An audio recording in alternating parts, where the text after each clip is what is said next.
13h, partout en Côte d'Ivoire. Madame, monsieur, bonjour. Voyons ensemble les titres sommaires de ce journal. Héritage culturel, organisation sociopolitique et administrative, la génération Tchagba succède à celle des Dogbo à Aboboté. Arsène Djako a été intronisé hier en présence du Premier ministre Robert Begré-Mambé. Il est le 11e chef de ce village à Tchan, en plein cœur du district d'Abidjan. Initiative pour le développement agricole. Les producteurs de caoutchouc annoncent la réhabilitation de 204 km de pistes rurales dans une quinzaine de localités productrices d'EVA. L'initiative facilitera l'évacuation des fonds de tasse vers les unités de transformation. Une page noire dans ce journal. La France perd une figure titulaire de son industrie du cinéma. Alain Delon est mort à 88 ans ce 18 août. Personnage au jeu instinctif, il aura eu une carrière traversée par des thèmes de l'identité et de la dualité. Un charisme qui a aussi fait de lui l'invité d'honneur du premier gala de la fondation Children of Africa de la première dame Dominique Ouattara. Un gala donné en 2012.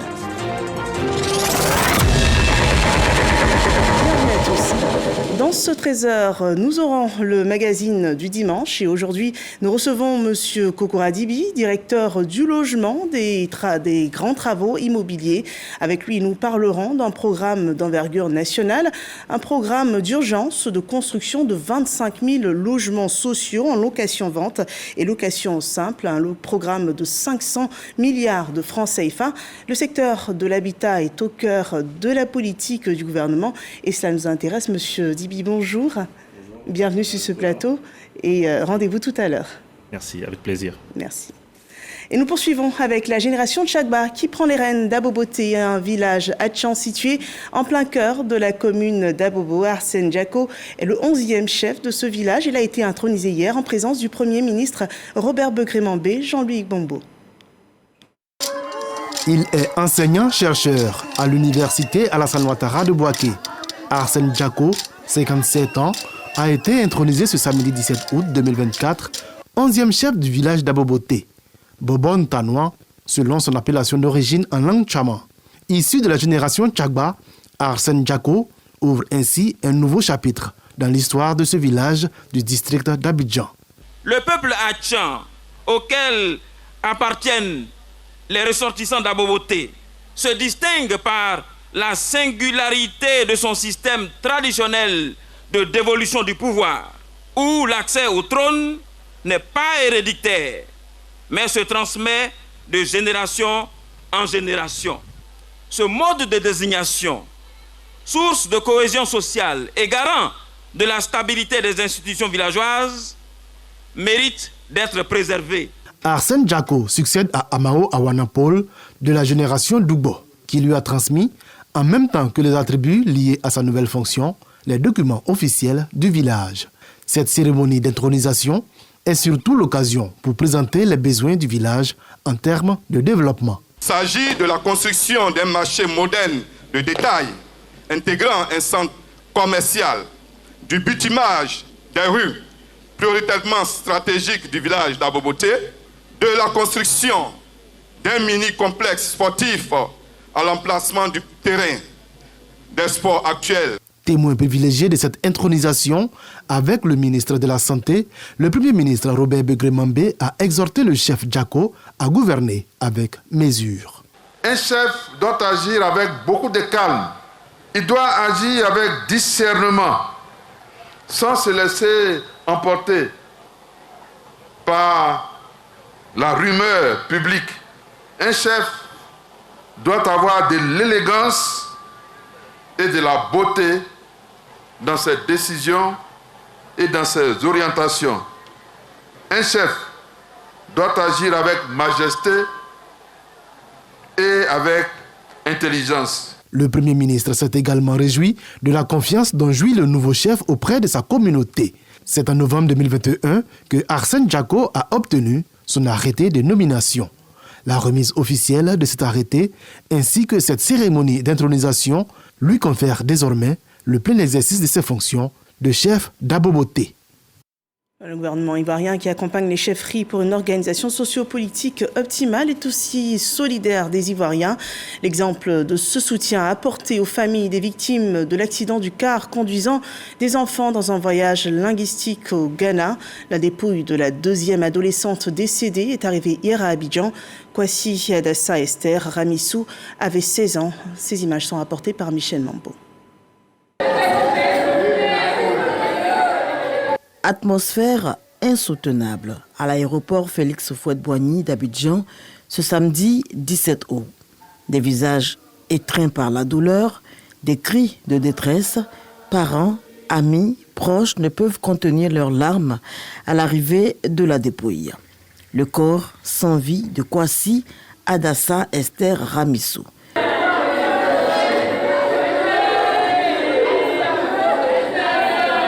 Une des victimes de l'accident du car transportant des colons au Ghana le 12 août dernier. Malgré les dispositions prises par le gouvernement pour sauver la vie de l'adolescente, rien n'y fit.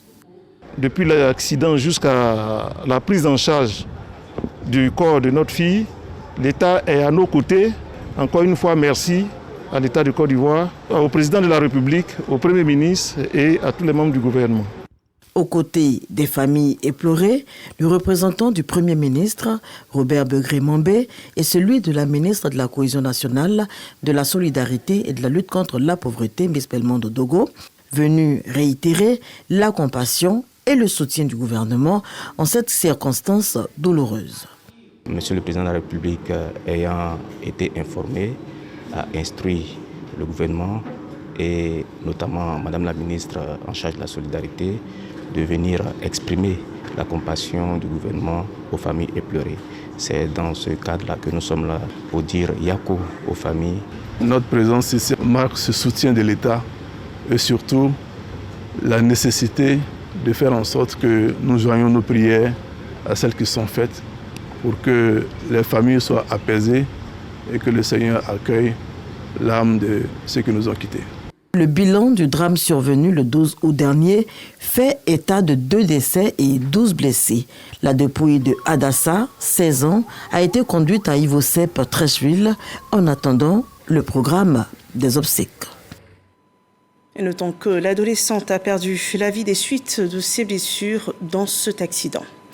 Une initiative à présent pour améliorer le fonctionnement de la filière évéicole ivoirienne. Il s'agit de la réhabilitation de 204 km de pistes rurales dans une quinzaine de localités productrices d'EVA. Ces travaux devraient faciliter l'évacuation des fonds de tasse vers les unités de transformation, nous dit Jean-Luc Mangbo. 204 km de routes rurales, bientôt réhabilitées par les soins de l'Association des professionnels du caoutchouc naturel de Côte d'Ivoire, APROMAC.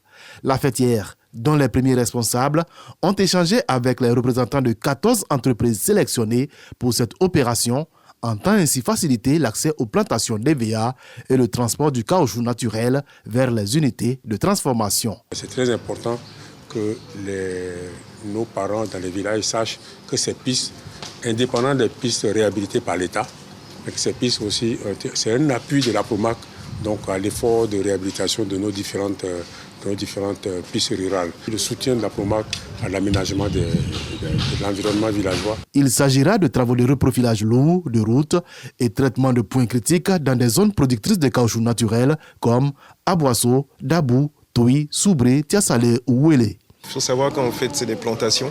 Donc il était important d'être là, surtout avec les environnementalistes et ainsi de suite, pour voir quelles sont les dispositions qu'il fallait prendre avec les différents planteurs.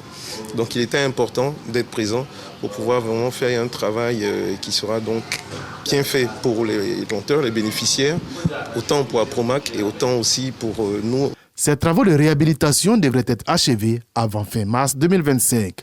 En plus du programme PISTE, la PROMAC a à son actif 2 autres programmes de développement, notamment le programme Appui à la formation au métier de l'EVA et le programme Aide à la création et à la gestion durable de plantations d'EVA. Dans le secteur de la santé, l'initiative Leadership Soins maternels et obstétricaux est lancée. L'ambition, c'est de soutenir les infirmiers qui sont en première ligne de la réponse VIH-Sida, mais aussi en première ligne de toute autre épidémie émergente ici et ailleurs. Cette initiative met en partenariat 7 pays. Nous en parlons avec Yves Niazalé, ami d'Irasuba. Nursing Leadership Initiative voit le jour dans le secteur de la santé. Une initiative qui s'inscrit dans le plan présidentiel d'urgence pour la lutte contre le sida PEPFAR en collaboration avec le programme Johns Hopkins. Objectif, renforcer les capacités des acteurs de la santé dans la prise en charge des patients souffrant du VIH-Sida. Nous nous sommes engagés, infirmiers et sages-femmes, à exécuter ce projet avec abnégation et rigueur. Le directeur général de la santé exhorte les associations à prendre conscience de leur rôle dans la lutte contre le VIH-Sida. Ce qu'on veut mettre en avant, c'est le rôle et l'importance des sages-femmes et des infirmières dans la lutte contre le VIH au début. Il faut que nos sages-femmes et nos infirmières puissent être capacités, certes dans le VIH, mais au-delà. Au-delà, santé mère-enfant, vaccination, nutrition. C'est pour cela qu'on est convaincu qu'en passant par les associations, en passant par les organisations professionnelles, on va toucher le maximum de personnes. Ce projet porté par le PEPFAR est implémenté dans 7 pays de l'Afrique. L'industrie touristique ivoirienne renforce ses rangs par de nouveaux apprenants en coopération avec le Royaume du Maroc, des jeunes Ivoiriens qui ont été formés au métier du tourisme, de l'hôtellerie, mais aussi de la restauration. On en sait plus avec Patricia Omouetia. La qualité des ressources humaines est le fondement d'une industrie touristique performante. C'est dans ce cadre que le gouvernement a initié, en dehors de la formation des jeunes Ivoiriens, dans le cadre de la coopération ivoiro-marocaine, 2 grands projets de formation dont le Centre d'application au métier du tourisme et l'Académie internationale du tourisme et de l'hôtellerie. Le but est de contribuer à l'amélioration de l'employabilité des jeunes. Nous avons organisé ce salon, le salon de l'industrie touristique ivoirienne aujourd'hui, afin de valoriser les métiers du tourisme qui sont assez méconnus, devrais-je le dire, en Côte d'Ivoire. Donc le but aujourd'hui, c'est de faire en sorte que toutes les personnes qui se sentent proches de ce métier puissent le découvrir davantage. Avec la direction de l'industrie touristique et hôtelière, c'est des activités, n'est-ce pas, que le DG adresse. Comment faire pour que le tourisme interne ait sa pleine valeur en Côte d'Ivoire. L'association de la diaspora académique du ministère ivoirien du tourisme joue un rôle important en développant les relations avec les entreprises de l'industrie touristique. L'ANDAMIT, c'est l'association des diasporas académiques du ministère du tourisme ivoirien. C'est ça l'ANDAMIT. Donc c'est une association qui joue un rôle important dans la formation, le renforcement des capacités et l'insertion des jeunes Ivoiriens que nous envoyons en diaspora. Cet événement, qui est un rendez-vous incontournable, permet de célébrer les réussites et les avancées du secteur touristique ivoirien. Et toujours dans le secteur éducation-formation, les meilleurs élèves de Séguéla sont récompensés par la mairie. Un encouragement pour maintenir une saine émulation de ces élèves, de l'excellence également, mais aussi pour promouvoir l'excellence dans le milieu éducatif dans toute la ville. Le commentaire de Astotoré. 9 meilleurs élèves ainsi que la meilleure école du primaire et du secondaire de Séguéla ont été distingués par le maire Maferima Bamba Fouetti. Les lauréats, à savoir les 3 meilleurs de chaque niveau, ont été récompensés chacun par des kits scolaires, des tableaux d'honneur, des tablettes numériques, des ordinateurs portables et des enveloppes d'encouragement. Nous sommes très heureux de fêter l'excellence à Séguéla. Et ce qui me fait encore plus plaisir, la meilleure des meilleures est une jeune fille. Même à l'échelle nationale, il y a eu cette fête de l'excellence. À notre petite échelle, on essaie de féliciter, d'encourager, de motiver nos enfants à travailler. La porte-parole des récipiendaires a, au nom de ses camarades, traduit sa reconnaissance et son infinie gratitude au maire et son équipe municipale pour le mérite et la reconnaissance de leur travail. J'ai obtenu mon bac avec une mention bien. Je suis très heureuse que Madame le maire m'ait offert ce prix. C'est une immense joie pour moi. Rappelons que la DRENA de Séguéla a enregistré au CEPE 90,55% de taux de réussite contre 83,46% au plan national et au BEPC 29,95% contre 40,18% au plan national et au BAC 24% contre 34,17% au plan national. Le monde culturel enregistre également un événement, Ekankar 2024, un rendez-vous, un rassemblement spirituel de partage de connaissances, un congrès qui a vu aujourd'hui la participation de plusieurs pays, un succès pour cette communauté selon Kwadio Wuredou et Godfrey Okambawa. Le langage de l'amour. C'est le thème de cette édition d'Ekankar 2024. Ce congrès régional qui a réuni 12 pays a été l'occasion pour les fidèles de cette communauté de partager leurs connaissances spirituelles. Nous sommes tous réunis autour du Mahanta et se retrouver ensemble comme ça, c'est une grande joie, c'est une grande fête pour toutes les âmes. Et sûrement, ça bénéficie aussi au pays. C'est une très bonne expérience parce qu'il y a tellement d'amour.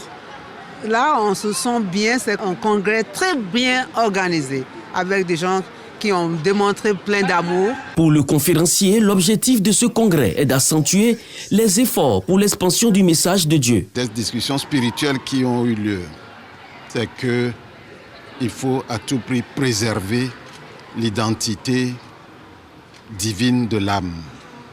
La voix de l'Esprit Saint est la voix qui conduit au royaume céleste. C'était très agréable de les entendre et parler du You, un saint nom universel de Dieu, et des miracles que le You peut accomplir dans nos vies. Ekankar 2024, c'est plus de 6000 participants. Le flambeau du prochain rassemblement a été transmis à la délégation nigériane. Les religions sont invitées à s'unir sur le credo paix, union et cohésion sociale. C'est l'initiative de l'église christianiste céleste du Banco Nord en collaboration avec l'ONG Nouvelle Vision contre la pauvreté. On en sait plus dans ce développement de Olivier Kra et Godfrey Okambawa. Cohésion sociale, vivre ensemble, unité entre les communautés religieuses. Voici les concepts que développent ces fidèles religieux dans cette assemblée. Nous sommes à la fête de la moisson de l'église du christianisme céleste, paroisse Saint-Michel Grâce Divine dans la commune d'Atekoubé. À ce rendez-vous spirituel, musulmans et chrétiens appellent les fidèles à être des acteurs de paix. L'islam et le christianisme, c'est la même famille. Si les hommes de Dieu sont en paix, ils sont ensemble, vous allez voir que tout ce que nous allons faire dans ce pays-là va être bien. Unis ensemble, une cohésion soudée et par l'amour sincère les uns envers les autres afin que la paix revienne définitivement dans notre pays, la Côte d'Ivoire. La démarche des communautés est soutenue par la municipalité qui souhaite que cette célébration soit le levier pour la préservation de la paix au sein de la commune. Qui parle de cohésion dans une fête de moisson dit que cette personne recherche la paix. Cette personne veut que nous soyons en famille. Or, dans notre commune, nous sommes dans une commune famille. Donc, il était vraiment bienveillant que nous soyons là, au nom du ministre, pour participer à cette fête-là. Pour aimer, il faut être dans la cohésion. Et c'est ce que nous sommes en train de faire. Les responsables de la paroisse et le représentant de la communauté musulmane entendent initier des séances de formation sur le vivre ensemble. Cette fête des moissons est à sa 9e édition et traduit la reconnaissance des fidèles à Dieu.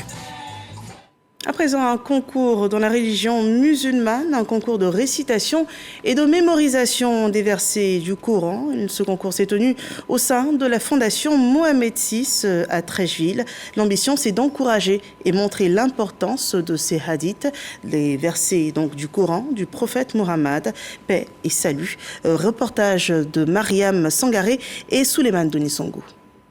Organisé par la fondation Mohamed VI, le concours des mémorisations et des récitations des hadiths du prophète Mohammed est la première du genre en Côte d'Ivoire. Cette initiative a pour but de montrer et d'encourager le bien fondé de l'application des hadiths du prophète de l'islam. Le hadith, c'est la deuxième source de la connaissance de l'islam après le Coran. Le hadith nous permet de comprendre le Coran. On remercie Monsieur le Président de la République, le Président Alassane Ouattara, et son frère, Sa Majesté le roi Mohamed VI. Parce que c'est grâce à eux que nous avons cette mosquée. C'est une très belle initiative. Habituellement, nous assistons à la mémorisation du Saint-Coran. Et aujourd'hui, c'est la mémorisation et la récitation des hadiths du prophète Mohammed sallallahu alayhi wa sallam qui traduit également la véritable pratique de ce que nous enseigne le Coran. Une fierté pour les lauréats d'avoir participé à cette compétition. Je suis très heureux d'être premier de nos groupes parmi ceux qui ont mobilisé 40 à 10. Donc je remercie la Fondation Mohamed VI. Je remercie Dieu qui m'avoir donné cette place, que je pensais d'avoir cette place. Et alhamdoulilah, Dieu m'a donné enfin et je suis très heureux. Pour la présente édition, les candidats étaient au nombre de 24. Répartis dans différentes catégories, ils partent avec des récompenses numéraires. Dans la communauté Harris, l'excellence est célébrée au cours de la fête de la Nativité. Reportage avec Serge Pacomdidi et Khalil Diomandé. L'excellence prônée au cours de cette célébration appelée communément Fête des enfants, d'où cette remise de présents aux élèves admis aux examens à grand tirage, ainsi qu'aux lauréats du concours de littérature et celui de mathématiques, organisé par les responsables de la jeunesse de la dite assemblée. Nous voulons promouvoir nos enfants, les études, parce que nous savons que c'est après les études, il y a tout un fruit. Nous pouvons motiver nos enfants, nos amis à donner du sens aux études. Nous avons appris beaucoup de choses. Nous avons aussi vu nos difficultés en mathématiques comme en littérature. Je sensibilise mes frères et sœurs à étudier et à apprendre beaucoup, car seul le travail paye. À travers prières, prédications, louanges et offrandes, ces fidèles religieux témoignent leur reconnaissance à l'Éternel. Nos parents ont cherché des enfants depuis longtemps et grâce à Dieu, grâce à leur persévérance dans la prière, après 14 ans, 15 ans de prière, Dieu les a exaucés. Le thème c'est « Aidons nos enfants à être des personnes de distinction et de destinée ». Quand tu saisis la vision de Dieu, alors tu saisis les desseins de Dieu. Et en accomplissant les desseins de Dieu, tu accomplis la destinée qu'il a pour toi. C'est un message d'encouragement. Fêter l'excellence, c'est fêter le beau et encourager nos jeunes frères, nos enfants à se mettre à l'école, à se mettre à l'étude et aller encore plus de l'avant. Spiritualité, partage, célébration de l'excellence pour marquer cette fête de nativité en présence de chefs coutumiers, dont la notabilité de Mbadon Village. Voyons à présent comment s'est déroulée la 3e édition du jeu concours national Top Déco Tradi Moderne. 22 finalistes ont été retenus à l'issue de diverses manches à travers les communes et régions du pays qui se sont affrontées en suivant des critères bien définis. Créativité et abnégation sont ceux qui ont distingué la candidate de la commune de Marcory qui a remporté le prix, Sarah Timéné et Abdoulaye Koné. C'est une preuve chronométrée. Face au jury, chaque candidat dispose d'une demi-heure pour faire ses preuves.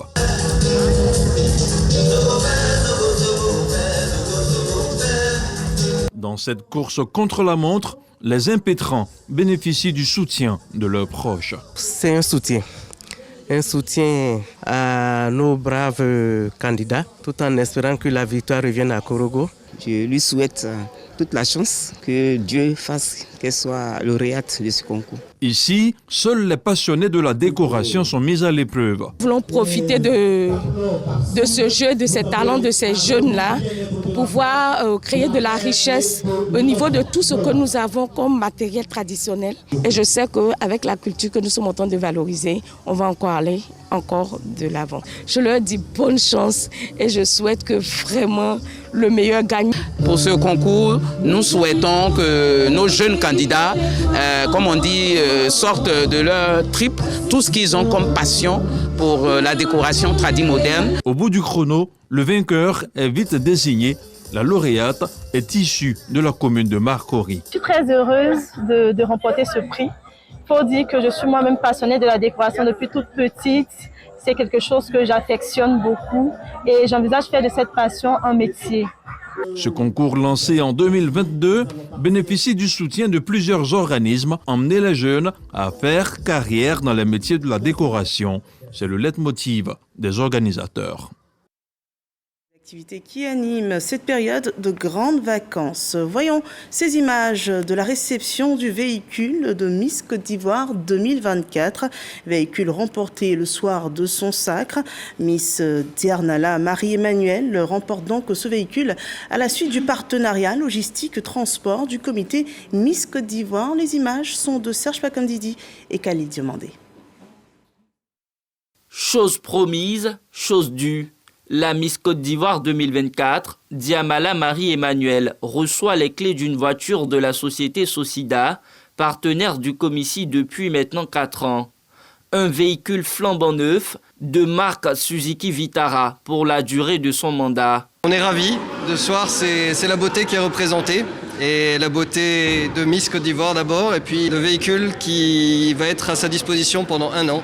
On est très satisfait de ce partenariat. On conduit les Miss et le Comici toute l'année. Je tiens à exprimer ma profonde gratitude pour ce magnifique cadeau. La voiture est magnifique et j'espère faire bon usage durant mon mandat. Le partenaire offre également des chèques au trio gagnant de Miss Côte d'Ivoire. 250 000 francs CFA pour Koulibaly Fatoumata et Konan Molani, respectivement première et deuxième dauphine, et la somme de 500 000 francs CFA à la Miss Diamala Marie-Emmanuel. Et cette page noire annoncée plus tôt dans ce journal, la France perd une figure titulaire de son industrie du cinéma. Alain Delon est mort à l'âge de 88 ans ce 18 août. On le rappelle, il était un personnage clé dans l'organisation du premier gala de la Fondation Children of Africa donné en 2012 par la première dame Dominique Ouattara. Suivons ce point avec Éric Corré. Fais des trucs de quand tu étais petite. Ça sert à rien. Mais moi, j'y tiens. Alors que tout ceci est un peu plus normal.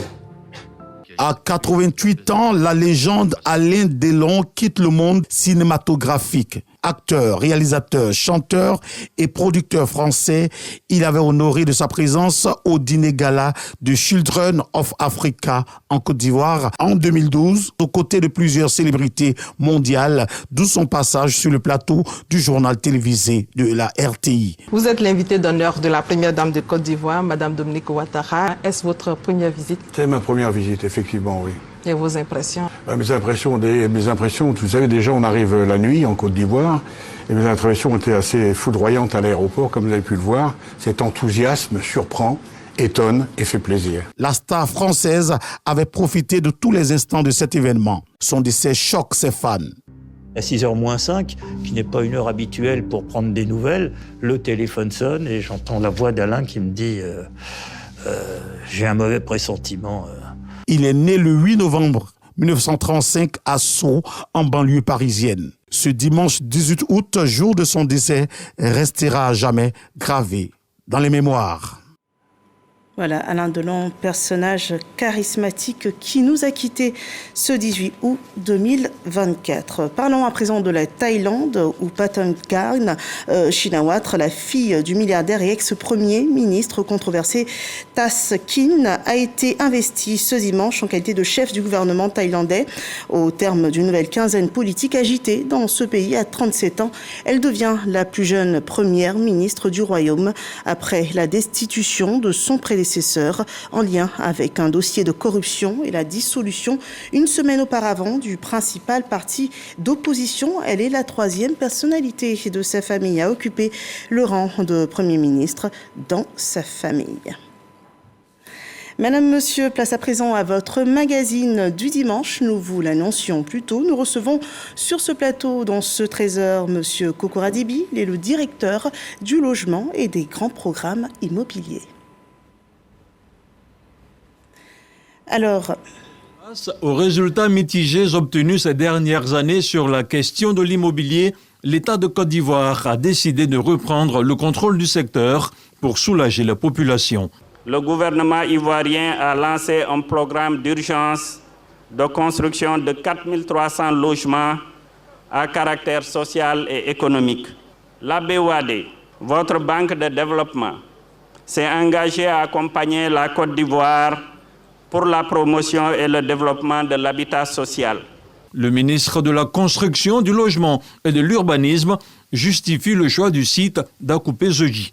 Le choix porté sur ce site d'Akoupé-Zedji s'inscrit dans une vision globale de mixité fonctionnelle de l'espace urbain qui contribuera à renforcer l'attractivité de cette zone en créant un environnement de vie plus complet et plus harmonieux. Ce seront des immeubles de type R+9 avec 4 appartements par palier, dont 2 de type F3, c'est-à-dire 2 chambres et 1 séjour, et 2 de type F4. Rappelons que dans le cadre du programme présidentiel de logement économique et social, 25 000 habitations sont prévues pour soulager la population à faible revenu. Et voilà, c'était un élément de Abdoulaye Koné sur le lancement ici en Côte d'Ivoire il y a un mois de 25 000, la construction de 25 000 logements sociaux, un programme d'urgence d'envergure ici en Côte d'Ivoire. Alors, avant tout propos, je voudrais saisir l'occasion de cette émission pour remercier la RTI pour cette nouvelle opportunité d'échanger avec nos compatriotes sur la question spécifique du logement. Je vous remercier notamment au nom de Monsieur le ministre de la Construction, du Logement et de l'Urbanisme qui nous donne l'opportunité donc d'échanger avec vous sur ce sujet d'actualité. Alors, effectivement, vous l'avez dit, c'est un projet d'envergure, c'est un projet aujourd'hui qui nous permet de changer de cap dans la politique du logement, surtout que nous avons déjà mené depuis ces 10 dernières années, et qui nous permettra justement d'atteindre beaucoup plus efficacement la cible de ce programme présidentiel de logements sociaux, à savoir les ménages du secteur informel à revenus très faibles et réguliers, pour lesquels aujourd'hui l'État est totalement engagé à faire en sorte que ces ménages puissent avoir accès à un logement décent. D'accord.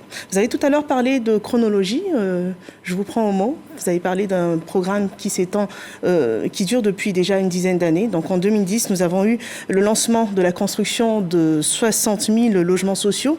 2016, lancement de 150 000 logements sociaux. Donc la demande s'accroît, les besoins également. Nous sommes en 2024, une nouvelle formule est annoncée, la location-vente, location simple, un programme national annoncé à Abidjan et Yamoussoukro, à San Pedro, Korogo, Bouaké, 25 000 logements sociaux, appartements sociaux dans un délai de 24 mois, alors que les premiers projets n'ont pas été totalement livrés aux souscripteurs. Est-ce qu'on peut déjà faire un bilan ?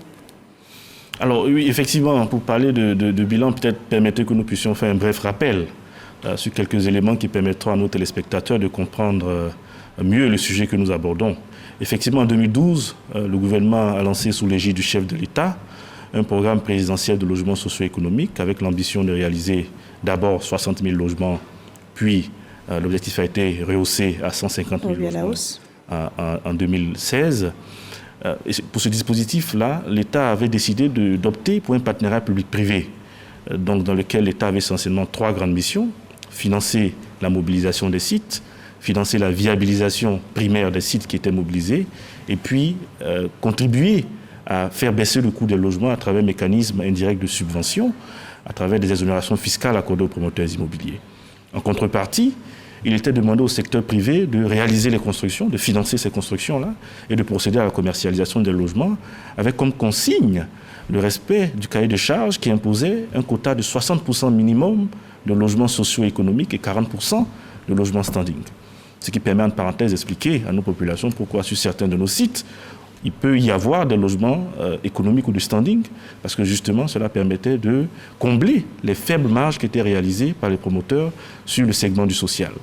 Alors, ce dispositif a permis aujourd'hui à l'État de mobiliser à peu près 2000 hectares de réserves foncières dans tout le pays. C'est notamment donc 2000 hectares de sites disponibles aujourd'hui.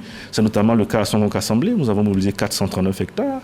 À Bassam, nous avons mobilisé près de 80 hectares. À Bingerville, 20 hectares. À Aoué, route d'Alépé, 300 hectares. Et bien d'autres sites sur l'ensemble du territoire national. L'État a financé pour à peu près 100 milliards de francs CFA la viabilisation de l'ensemble de ces sites. L'État a mobilisé pour près d'une dizaine de milliards de francs CFA d'exonération fiscale accordée aux promoteurs immobiliers. Et nous chiffrons à peu près 32 000 unités le nombre de logements réalisés aujourd'hui. Réalisés et livrés ? Alors, c'est vrai, quand je dis 32 000 unités, je pourrais comprendre que vous me dites, face à l'objectif de 150 000 logements, tout à fait, que cela est très faible. Alors, je voudrais que vous avez effectivement raison. mais je vous demanderai en même temps de me concéder le fait que 32 000 logements, c'est tout sauf le signe d'un échec. Ce projet n'est pas un échec, ce projet est un projet effectivement qui vit. C'est une ambition effectivement que nous avons affichée et parfois l'impression que nous avons, c'est que nous souffrons un peu de la trop grande ambition que nous portons pour ce secteur.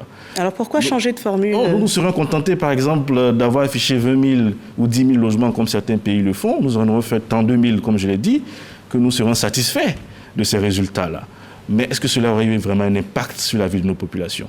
Je pense que l'État assume cette volonté, cette ambition forte, parce qu'il faut de l'ambition, justement. Mais nous ne sommes pas à la comparaison avec d'autres pays. Non, mais il faut de l'ambition, justement, pour élever les défis de ce secteur-là. Et comme vous savez, nous, cette ambition que nous portons n'est pas rédhibitoire. C'est une ambition qui nous permettra, justement, d'atteindre les objectifs que nous sommes fixés en termes de production de logements socio-économiques. Et vous savez, cette ambition ne va pas sans difficulté. Des pays considérés comme des modèles aujourd'hui, comme le Maroc, la Turquie, l'Égypte, ont pris du temps pour régler ces problèmes. Ça a parfois mis 40, 50 ans pour arriver au bout des difficultés du logement. Mais juste parce que la demande s'accroît au fur et à mesure des années. Nous n'avons pas l'ambition de mettre autant de temps, mais ce que nous disons, c'est que c'est un projet qui est en marche, qui est lancé, qui a des difficultés, ce que nous n'avons jamais nié. Et surtout, ce qu'il faut regarder, c'est notre engagement.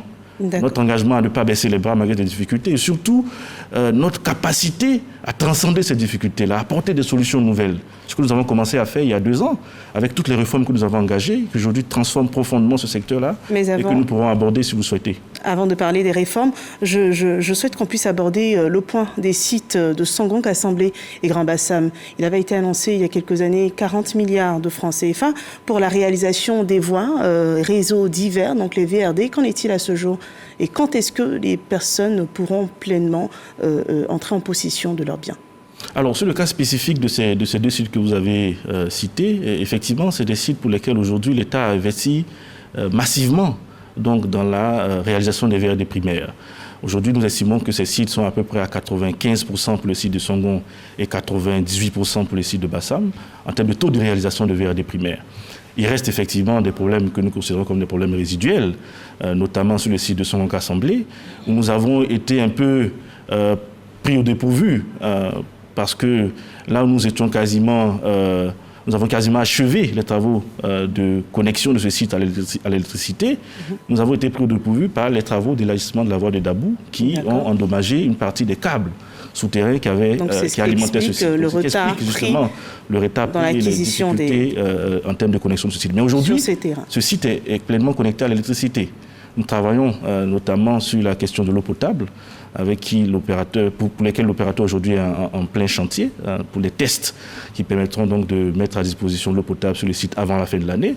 Pareil pour le site de Bassam, où les travaux de réalisation du canal de Bassam sont en cours, pour justement permettre que toutes les difficultés que nous avons connues en termes d'inondation de ce site-là puissent être résorbées. D'accord. Et revenons au sujet du jour. Comment est-ce qu'on passe de l'ancien programme, donc des projets lancés il y a 10 ans, au projet de location-vente, location simple? Il y a des réformes qui ont bien été prises? Oui, effectivement, j'en parlais tout à l'heure, il y a eu des réformes profondes dans ce secteur-là. Et ces réformes-là, justement, viennent répondre aux difficultés que nous avions constatées. L'une des premières difficultés, ça a été la faiblesse du cadre institutionnel. Vous savez, depuis le début du projet, nous, en tant que ministère en charge de la construction, été au cœur de la mise en œuvre de ce projet-là, ce qui n'est pas notre rôle en tant qu'administration centrale.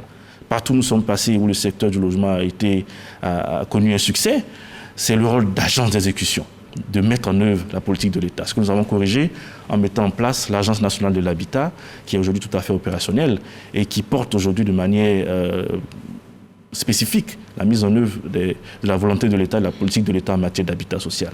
Notre difficulté que nous avions, c'était des difficultés relatives aux caractéristiques même des ménages. Oui. Vous aviez affaire à des ménages qui, pour 80%, étaient du secteur informel, donc des ménages avec des revenus irréguliers, des ménages qui, essentiellement, n'étaient pas bancarisés. Et il fallait donc trouver des mécanismes pour que les banques puissent accompagner ce type de ménages-là. Ce que nous avons fait avec la mise en place du Fonds de garantie du logement social. L'autre difficulté que nous avions, qui est la difficulté la plus importante, c'est la difficulté du financement. Aujourd'hui, réaliser 150 000 logements, c'est à peu près 6 500 milliards de francs CFA d'investissement, dont à peu près 1 000 milliards de ressources publiques pour prendre en charge les engagements de l'État en termes de financement de purge de droits coutumiers et de VRD primaires. Alors, 1 000 milliards de francs CFA, quand je vous dis que nous avons investi à peu près 100 milliards depuis le début du projet, vous voyez bien le gap qu'il y a. Il fallait combler ce gap, ce que nous avons fait en mettant en place la parafiscalité pour mobiliser des financements alternatifs au budget de l'État et pour soutenir donc la production de logements. D'autres réformes ont également été faites, dont la récapitalisation de la BHCI, la mise en place de la Commission nationale d'attribution. Et c'est justement pour mettre en musique toutes ces réformes que l'État a décidé de lancer ce projet d'urgence de 25 000 logements qui a été lancé donc par son Excellence Monsieur le Premier ministre le mois dernier et qui nous permettra de changer complètement de paradigme. Donc un nouveau projet de location-vente, location simple qui crée une rupture avec l'ancien fonctionnement.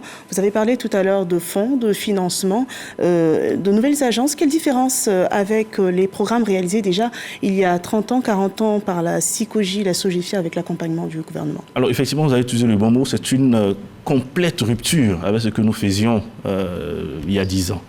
En réalité, aujourd'hui, nous sommes dans une dynamique qui est nouvelle. Et il y a quelques éléments qui nous permettent d'apprécier cette dynamique. C'est d'abord le positionnement de l'État. Nous avions une situation où l'État se limitait à ne financer que la purge des droits coutumiers et le financement des VRD primaires. Oui. Aujourd'hui, l'État est présent sur l'ensemble de la chaîne du secteur, puisque l'État, à travers ce projet, va certes mobiliser le foncier et financer les VRD primaires, mais l'État va surtout mobiliser les financements auprès des bailleurs de fonds pour construire ces logements-là. L'État va être présent, notamment dans la commercialisation de ces logements à travers la Commission nationale d'attribution des logements. Donc l'État reste présent tout le long du processus. Tout le long du processus. On a 500 milliards de francs CFA à mobiliser. Et qui aurait un rôle central à jouer. C'est quand même lourd, hein? Et justement, il faut que l'État soit présent. Parce que quand l'État est présent, ça rassure l'ensemble des acteurs. D'accord. La deuxième des choses qu'il faut noter, c'est surtout les modalités que nous avons mis en avant cette fois-ci. La location-vente et la location simple, comme vous l'avez dit, sont des modalités qui sont plus adaptées aux capacités de nos concitoyens, qui ont des revenus parfois qui sont faibles et qui savent pouvoir louer un logement. Et donc, en mettant en place ces mécanismes de location-vente et de location simple, nous permettons à nos concitoyens de pouvoir avoir accès à des logements décents selon les modalités auxquelles ils sont déjà habitués. Et puis, la dernière chose qui change, c'est la manière dont nous allons attribuer ces logements.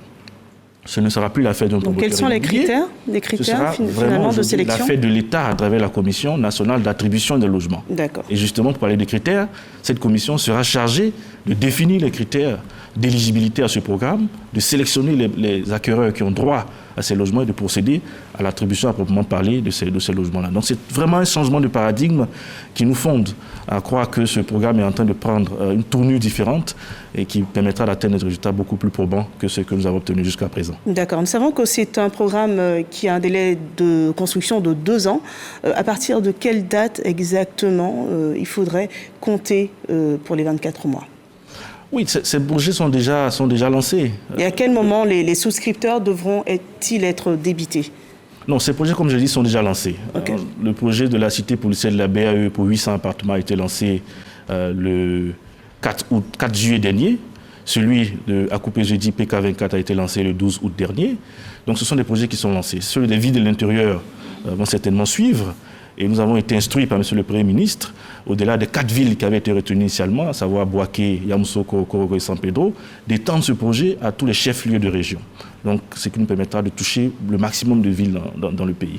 Donc, pour dire que ces 24 mois sont déjà, le compte à rebours est déjà lancé. D'accord. Et il faudra patienter un peu pour les populations, puisque aujourd'hui, nous sommes en train de travailler sur les critères d'éligibilité. Pour l'acquisition des premières maisons. L'acquisition des premiers logements, nous travaillons sur les critères d'éligibilité. Vous avez tout à l'heure parlé D'accord. Vous avez parlé tout à l'heure de partenariat avec le secteur privé. Est-ce qu'il y a un cadre spécial pour l'enregistrement des titres de propriété et également dans la gestion future de ces biens-là, la copropriété? Oui, effectivement, c'est un sujet qui est important, puisque la spécificité également de ce projet, c'est que nous allons vers des programmes en hauteur. Donc des projets à Abidjan qui seront des R+9 et à l'intérieur du pays, des R+4, des appartements. Donc effectivement, la question de la copropriété devient essentielle quand nous abordons des projets de ce type-là. Et c'est la raison pour laquelle ces questions ont été intégrées dans nos réflexions dès le départ. La définition des loyers va tenir compte justement des facteurs copropriété pour la prise en charge donc, de l'entretien des espaces communs et puis surtout pour des frais de gestion pour s'assurer que l'ensemble de ces projets puisse gagner en pérennité en termes de gestion, en termes d'entretien du cadre bâti et surtout pour faire en sorte que nos concitoyens ne se retrouvent pas dans des situations 10 ans ou 20 ans plus tard où ces immeubles tombent en désuétude. Voilà. Donc toutes ces questions ont été prises en compte dans nos réflexions et dans la manière dont nous allons fixer les loyers pour ces logements-là. D'accord. Monsieur Dibi Kokora, merci.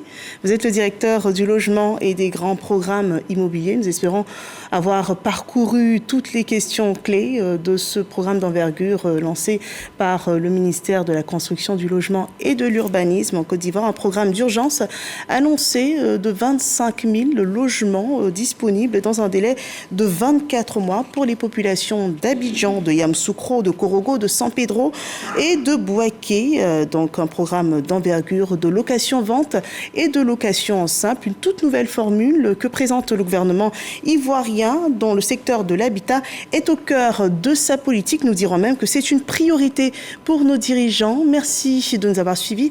C'était le 13h.